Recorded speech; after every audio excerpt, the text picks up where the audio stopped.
नमस्कार दोस्तों, स्वागत है आपका एसएससी मास्टर के यूट्यूब चैनल पर। तो आज हम फाइंड मिसिंग नंबर के रीजनिंग के क्वेश्चंस देखेंगे। ऐसे क्वेश्चंस एग्जाम में रेगुलरली पूछे जाते हैं और इस वीडियो में मैं आपको ट्रिक्स बताऊंगा जिसका यूज करके आप मात्र 2 सेकंड में बिना पेन उठाए इस टाइप के क्वेश्चन को सॉल्व कर पाएंगे।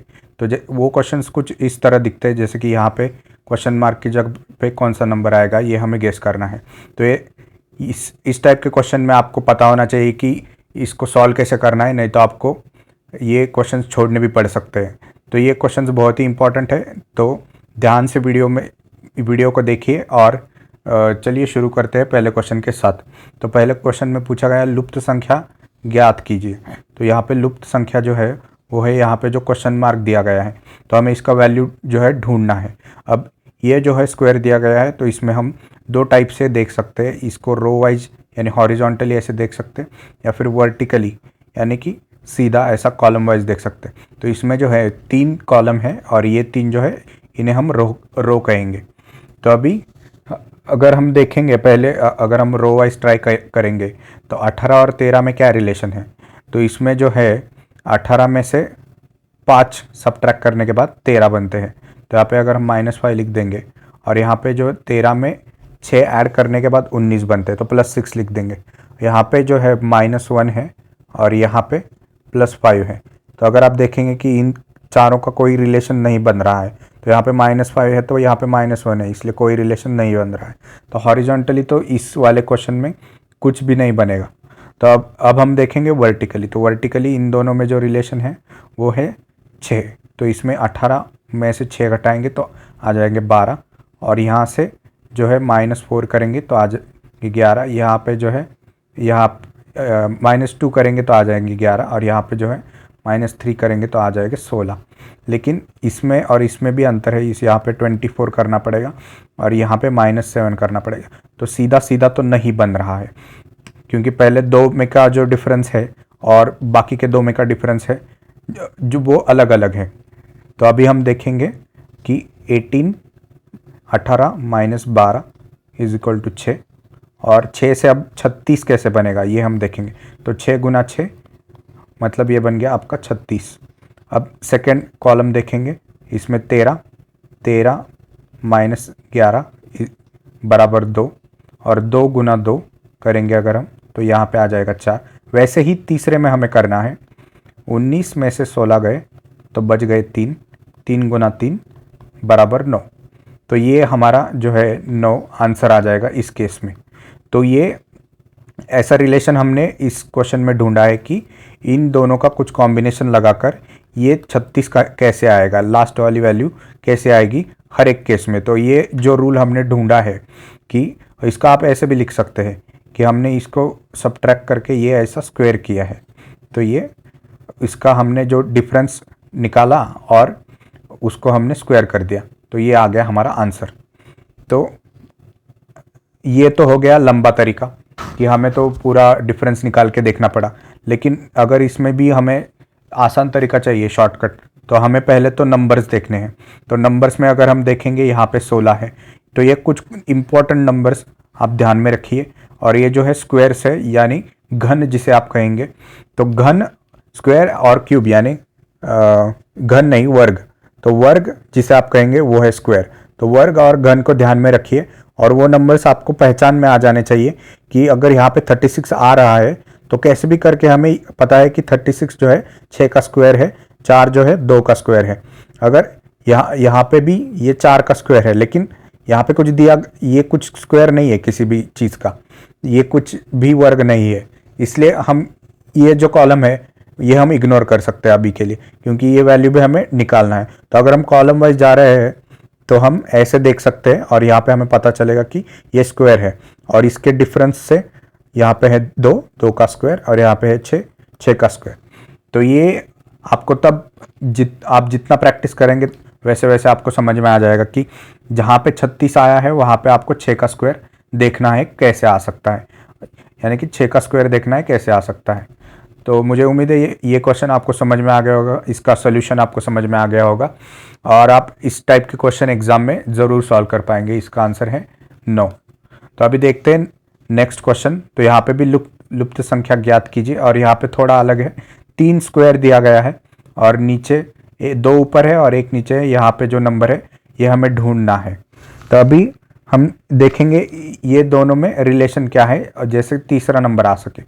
तो अगर मैं यहाँ पे लिखूँ 17 - 5 तो ये हो जाएगा आपका 12 और उसमें से सब्ट्रैक्ट करेंगे 1 तो बन जाएगा 11। तो अब दूसरे में देखेंगे 15 - 21 ये तो निगेटिव में जा रहा है तो ये -6 तो इसलिए निगेटिव सब्ट्रैक्शन का तो नहीं बन रहा है रूल। तो अब हम दूसरा कुछ ट्राई करेंगे। तो अब हम ऐड करके देखेंगे। तो 17 + 5 बन गया 22। इसको हम 2 से डिवाइड करेंगे तो 11 बन जाएगा। अब सेकेंड वाला देखेंगे 15 + 21 आपका बन जाएगा 636 और उसको 2 से डिवाइड करेंगे तो बन जाएगा 18। तो ये बन रहा है, मतलब ये दोनों को ऐड करके डिवाइड करना है, ये वाला रूल तो चल रहा है। तो अब तीसरा वाला देखेंगे 21 + 17 ये बन जाएगा 8 और यहाँ पे आ जाएगा 3। 38 डिवाइडेड बाई 2 ये बन गया 19।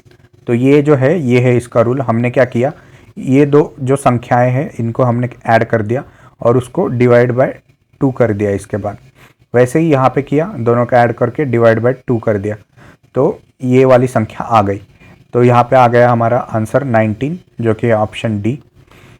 तो पहले इसमें हमने अलग किया था कुछ, हमने सब्ट्रैक्ट करके उसका सब्ट्रैक्ट किया था 2 नंबर्स को और उसका स्क्वायर किया था और वो हमारा आंसर आ रहा था। तब यहाँ पे हमने क्या किया, दोनों को ऐड किया और 2 से डिवाइड कर दिया, हमारा आंसर आ गया। तो ये है आंसर। तो मुझे उम्मीद है ये आपको ये क्वेश्चन और उसका सॉल्यूशन समझ में आ गया होगा और आप इस टाइप के क्वेश्चन भी सॉल्व कर पाएंगे एग्जाम में। तो अभी देखते हैं नेक्स्ट क्वेश्चन। तो यहाँ पे भी दिया गया है, हमारे पास है बॉक्स और यहाँ पे भी लुप्त संख्या को जो है जो यहाँ पे दिया गया है उसका वैल्यू हमें फाइंड करना है। अभी इसमें देखो, इसमें है 3 कॉलम और 4 जो है रो है। तो अगर हम कॉलम रो वाइज भी अगर हम देखेंगे तो यहाँ पे जो डिफरेंस है वो यहाँ पे मैं लिख देता हूँ -3 7 - 3 4 और 4 + 5 9 बन रहा है। यहाँ पे है 14 में से 8 कैसे आएगा, तो 14 - 6 8 और ये तो हमें पता नहीं है। यहाँ पे भी अगर हम देखेंगे तो यहाँ पे है 12 तो 28 - 12 28 में से 12 गए, बच गए 16 और यहाँ पे जो है डिफरेंस यहाँ पे है +20 16 + 20 36। तो अगर हम देखेंगे तो ये जो है ये अलग अलग बन रहा है पूरा और इसमें कोई रिलेशन लग नहीं रहा है। तो अभी हम कुछ और हम वर्टिकली देखेंगे इसको ऐसे। ये कॉलम पहले देखेंगे तो पहले है 7 उसके बाद है 14 तो ये नंबर आएगा, ये कर दिया है गुना 2 14 गुना 2 यहाँ पे भी आ गया 28 28 गुना 2 आ गया 56। तो ये मल्टीप्लाइड बाय 2 का यहाँ पे तो चल रहा है पहले कॉलम में। अब दूसरा कॉलम देखेंगे तो यहाँ पे है 4 4 गुना 2 है 8 8 गुना 2 है 16 और 16 गुना 2 है 32। तो ये मल्टीप्लाई बाय 2 का रूल जो है वो हमारा यहाँ पे भी चल रहा है। तो वैसे यहाँ पे अगर हम देखेंगे 36 गुना 2 आ गया आपका आंसर 72। तो वैसे ही यहाँ पे आंसर आना चाहिए 9 गुना 2 18। तो ये जो है ऑप्शन डी 18। तो इसमें हमने क्या किया, कॉलम वाइज देखा और तो इसमें हमने क्या किया, कॉलम वाइज देखा और पहले नंबर का दूसरे नंबर से क्या रिलेशन है और उस दूसरे नंबर का फिर तीसरे नंबर से क्या रिलेशन है ये हमने देखा। तो ये मल्टीप्लाई बाय 2 के फैक्टर से हमें पता चल गया। तो मुझे उम्मीद है आपको ये समझ में आ गया होगा ये ऐसे इस टाइप के क्वेश्चन कैसे सॉल्व करने। तो अभी देखते हैं नेक्स्ट क्वेश्चन। तो यहाँ पे जो है लुप्त संख्या को ज्ञात करना है और यहाँ पे संख्या यहाँ पे दी गई है, लेकिन आप देखेंगे इसका शेप जो है वो सर्कल है। अब सर्कल में जो है दिशा डायरेक्शन का हम देखेंगे तो ये 2 टाइप में बन जाएगी। एक तो ऐसे बन जाएगी जो कि है क्लॉकवाइज और दूसरी उसकी उल्टी बन जाएगी यानी कि एंटी क्लॉकवाइज। तो हम देखेंगे कि किस प्रकार से जो है लॉजिक बन रहा है। तो इसमें 2 में 1 ऐड करने के बाद 3 आएगा, 3 में 1 ऐड करने के बाद यहाँ पे 4 आएगा, 4 में 1 ऐड करने के बाद यहाँ पे 5 आ रहा है और 5 में फिर यहाँ पे 0 है। तो यहाँ पे वो ब्रेक हो रहा है, लेकिन यहाँ पे फिर +2 यहाँ पे भी +2 और यहाँ का हमें पता नहीं है। तो अभी हम क्या करेंगे, इस सर्कल को जो है ये बीच में से ऐसे डिवाइड कर देंगे और इन दोनों को अलग अलग से देखेंगे। तो इसी डायरेक्शन में देखेंगे तो ये है +1, यहाँ पे भी है +1, यहाँ पे भी है +1। अब यहाँ पे हमें 5 और 7 देखना है, तो ये है +2, यहाँ पे है +2। तो उसी प्रकार 9 के बाद आएगा +2 यानी कि 11। तो ये है इसका आंसर 11।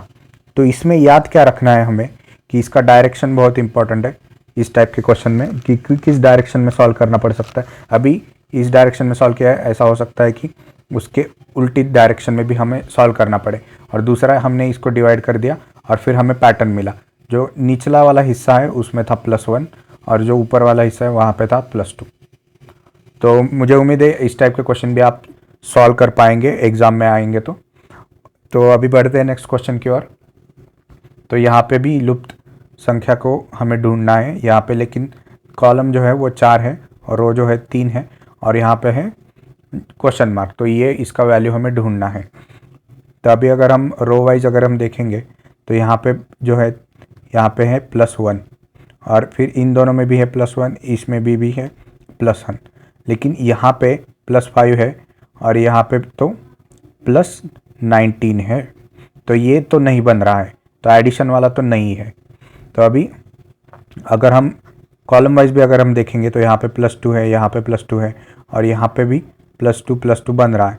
लेकिन यहाँ पे अगर हम 9 सब्ट्रैक्ट करेंगे 25 में से तो हमारा क्या आ जाएगा 16, और ये तो खैर हमें पता ही नहीं है। और यहाँ पे क्या आ जाएगा, यहाँ पे +20। तो ये दो वैल्यूज़ जो है 16 और 20 ये तो अलग अलग है, इसलिए ये एडिशन वाला भी नहीं बन रहा है। तो अभी हम देखेंगे ये हॉरिजॉन्टली पहला और तीसरा, तो इसमें रिलेशन क्या है 3 × 3 मतलब आ गया 9 और ये 4 × 4 आ गया 16। वैसे ही दूसरे का देखेंगे 5 × 5 आ गया 25 और 6 × 6 आ गया 36। अब यहाँ पे इसका तो हमें ढूंढना है, लेकिन 8 का दिया गया है, 8 × 8 64। तो मतलब इसका मतलब ये है कि जो पहले कॉलम में है और तीसरे कॉलम में है, तीसरे कॉलम में पहले कॉलम का स्क्वायर है। तो यानी कि 3 स्क्वायर = 9, फिर 5 स्क्वायर = 25 स्क्वायर यानी कि वर्ग, 7 स्क्वायर = ये हमें ढूंढना है। तो अब ऑब्वियसली ये आएगा 49 जो कि यहाँ पे आंसर दिया गया है। तब यहाँ पे भी मैं आपको शॉर्ट ट्रिक बताता हूँ। यहाँ पे भी ये नंबर्स आपको बहुत ध्यान से देखने, जो मैं अभी सर्कल कर रहा हूँ। तो ये जितने भी सारे नंबर्स हैं ये सारे स्क्वायर्स है यानी कि वर्ग है। तो ये 4 जो है वो 2 का स्क्वायर है, 9 जो है वो 3 का स्क्वायर है, वैसे ही 16 जो है 16 जो है वो 4 का वर्ग है और 25 जो है 5 का वर्ग है और 36 जो है 6 का वर्ग है। तो ये सारे वर्ग हमें याद होने चाहिए। और यहाँ पे 64 जो है 8 का वर्ग है। तो ये देखते ही हमें समझ जाना है कि यहाँ पे किसी ना किसी प्रकार से स्क्वायर बन रहा है। तो अब बस हमें इसका और इसका रिलेशन ढूंढने का रह जाता है। तो ऐसे स्क्वायर याद रखने से आपको बहुत फ़ायदा होगा। मैं तो सजेस्ट करूँगा कि स्क्वायर के साथ साथ क्यूब भी याद रख लीजिए। तो इसका जो आंसर है यहाँ पे आ जाएगा 49 जो कि है ऑप्शन डी। तो मुझे उम्मीद है आपको सारे क्वेश्चंस अच्छी से समझ में आ गए होंगे। और अगर आप ऐसे ही क्वेश्चंस को और ऐसे वीडियोस देखना चाहते हैं तो चैनल को जो है लाइक कर दीजिए। आपके स्टडी सर्कल के ग्रुप्स में व्हाट्सएप पे, टेलीग्राम पे इस वीडियो को शेयर कर दीजिए। और मैं ऐसे ही रीजनिंग के क्वेश्चंस लेते रहूँगा तो आपका भी प्रैक्टिस होता रहेगा। तो इसलिए चैनल को सब्सक्राइब करके बेल नोटिफिकेशन भी ऑन कर दीजिए। तो आज की वीडियो में बस इतना ही, मिलते हैं नेक्स्ट वीडियो में, तब तक के लिए धन्यवाद।